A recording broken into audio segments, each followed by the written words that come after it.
Hello, this is Dino from Ministry of Botany. I'm currently in Shan State in eastern Myanmar, otherwise known as Burma, where I'm hunting for wild orchids, such as this beautiful Vanda bensonii here. So please come and join me, and I'll show you the wild orchids in this part of Myanmar. This is Vanda bensonii, growing on a relatively small tree in terms of trees found in Myanmar. And this is growing near the top, but they also grow lower down. So if I zoom out and then zoom down here, you can actually see there's many seedlings. So these are the young plants, which will take a few years to flower. You can see there's three there. And if I go up, look above my head like this, there's also one right up here, which you can just about make out.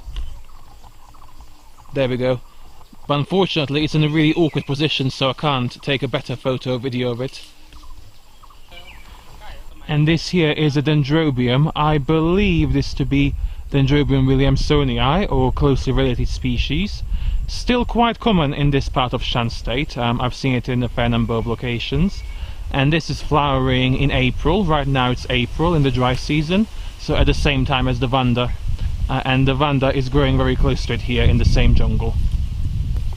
Yeah, so this is a nice big tree, and it's absolutely full of the Dendrobium we just saw. There's one example there in full flower, you can just about make it out. And there's also Papilionanthe of some kind up here, but it's not in flower, so I'm not sure which one. Possibly coerulea or terrace. And there's also some Vanda bensonii in the tree as well, which you cannot see from this angle, but they are there and in full flower. And this is a big old tree, and there's two species of Vanda in here. There's Vanda bensonii, which we saw earlier, and there's another Vanda species which is pure white. So there's a bensonii there, lower down, and you can see the white one just there, kind of semi-hiding beneath those leaves. Oh, no, there's a really clear view. I'm not sure what species this is at all, and it's really far away and very high up, so I can't get any closer. But but I can already see, even from a distance, that it's really beautiful. And looking up, there's more Vanda bensonii as well. Yeah, so this here I believe to be some sort of Pholidota, and you can see it's growing in a really old gnarly tree, and the bark is really thick, and there's a layer of moss on top, so you can see just how thick this bark is. You see it's coming off in thick pieces. So although it's the dry season and there's not much rain, the roots are actually really well protected underneath the bark, and which helps to stop the desiccation. And if I look up here, there's some sort of Dendrobium species. I'm not sure of the identity, it's not in flower, but what's interesting for me to see is it's starting to grow now, and this is the same time, it's growing at the same time as the ones in cultivation in Europe are starting to grow. And there's a little one here as well, of the same species, I believe. I'm all on this really moss-covered tree, and if you look right up above there, there's some really nice thick coelogeny clumps. I can't identify these coelogenies because they're not in flower, but still interesting to see and growing much higher up than the Pholidota or the Dendrobium. I am now in a deep part of a jungle in Shan State in Myanmar, and there's some really huge trees here, and this particular one has got some very interesting things. So this here is Thunia Alba. Now some of you may grow this one, I certainly do at home in my greenhouse. And this is often thought of as a terrestrial orchid, as in ground dwelling, but actually I keep finding it on trees here in Shan State in Myanmar. So I haven't seen any actually growing in the ground.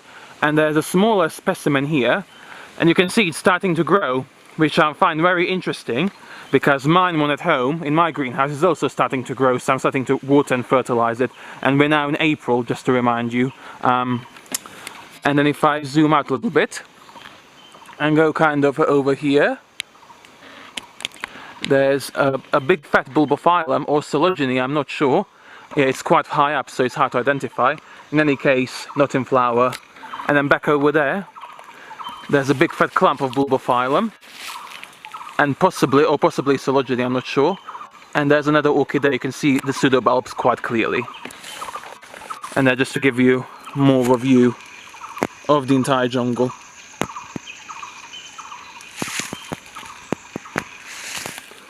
And just over here, it's another Dendrobium, which the guide found in the middle of the tree, but the branch is growing one has died. So the guide has just replaced it, the guide from the village, and just put it back on another branch for it to carry on growing. But you can see the branch has died completely, and the orchid just fell off, the dendrobium fell off with it. So yes. And the guide did say this happens quite commonly in this area with these dendrobiums. The branches often die and then they fall to the floor, and then the villagers pick them up. Here's another ancient tree in the deep jungle, and if I go up, it's a little bit difficult to see, but the top branches, they're full of Vanda. You can see Vanda there just in the middle. I think this is probably Vanda coerulea, or the blue Vanda, once a very common wildflower in Shan State in Myanmar, but now, you know, increasingly rare due to wild collection. There you can see.